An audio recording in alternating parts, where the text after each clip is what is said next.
It began with a sound that felt completely out of place on that peaceful suburban street. The heavy growl of Harley engines rolled through the afternoon air, loud and commanding, like thunder breaking a calm sky.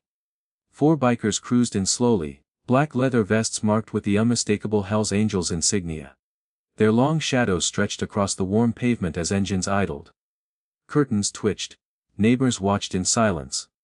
Parents quietly pulled their children inside. Even the breeze seemed to pause. Then, cutting through the rumble of steel and fear, came a small fragile voice. "Sir, will you buy my bike?" The bikers slowed to a stop. On the edge of the sidewalk stood a little girl, no older than 6. Her hair was light and tangled, her dress clean but faded, her shoes worn thin. Beside her rested a pink bicycle with a white basket.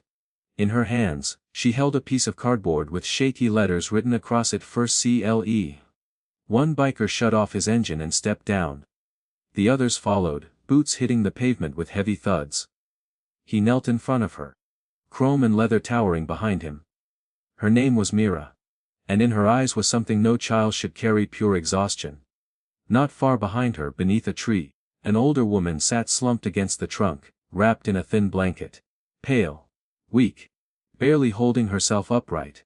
Mira tightened her grip on the sign and whispered again, her voice breaking, "Please. My mommy hasn't eaten in 2 days.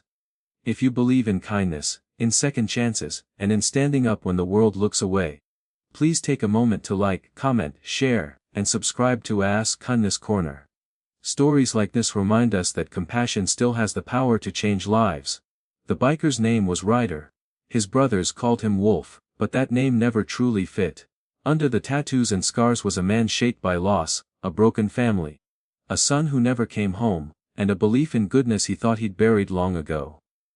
Yet kneeling on that hot pavement, looking into Mira's eyes, something inside him stirred back to life. Gently, he asked her what had happened. Through quiet sobs, Mira told him everything. Her mother, Clara, had worked for a local catering company run by a respected businessman, Mr. Hensley. A man admired by the town, praised in magazines, and known for his charity appearances. But when layoffs came, Clara was let go. She begged to stay, even for a few weeks, just long enough to feed her child. Hensley didn't care. He told her she was replaceable. Since then Clara had grown weaker. The fridge was empty. Bills stacked up. Pride kept her from asking for help, and Mira, with the heart of a grown woman trapped in a child's body, had decided to sell the only thing she owned, her bike, to buy food. Something snapped inside Ryder. His brothers, Tank, Viper and Mason, recognized that look instantly. It wasn't pity, it was fury. The kind born from watching innocence crushed by greed. Ryder pulled out his wallet and placed a thick roll of cash into Mira's trembling hands. "Keep the bike, kid," he said softly. "But this isn't where it ends." He told her to stay with her mother. Promised he'd return. Then the engines roared back to life. The Hells Angels weren't saints, but they had their own sense of justice. They didn't seek violence. They sought truth. They found Hensley's office, a towering glass building gleaming in the sun, a monument to wealth and arrogance. The 4 men walked in like a storm after lightning, boots echoing across marble floors. The receptionist froze. Ryder locked eyes with Hensley through the glass walls of his office. Inside sat a man with a gold watch, a polished smile, and hands that had never known real struggle. "What is this?" Hensley scoffed as they entered. Ryder didn't raise his voice. He placed the cardboard "Our Seller's" sign on the spotless desk. "That," he said quietly, "is the price of your greed." The color drained from Hensley's face.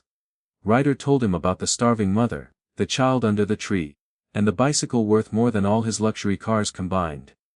Hensley tried to explain layoffs, numbers, business decisions, but his excuses collapsed under the weight of those eyes. Not criminal rage, moral fire. "You can't buy forgiveness," Ryder said calmly. "But you can choose to do what's right." By sunset, the town buzzed with news. The CEO who once fired a desperate mother had anonymously donated food to struggling families, covered medical bills, and rehired those he'd wronged. No one knew why. Only 4 bikers and a little girl with a pink bike.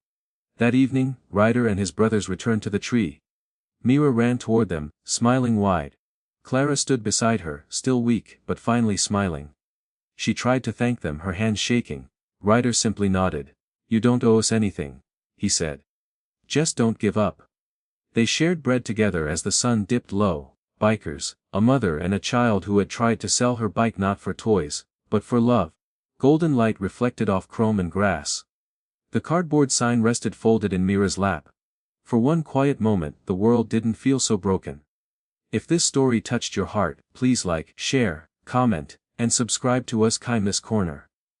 Every click helps stories of real compassion reach people who need hope. And tell us in the comments, what would you have done in Ryder's place? Because sometimes, one act of courage is all it takes to remind the world that kindness still exists.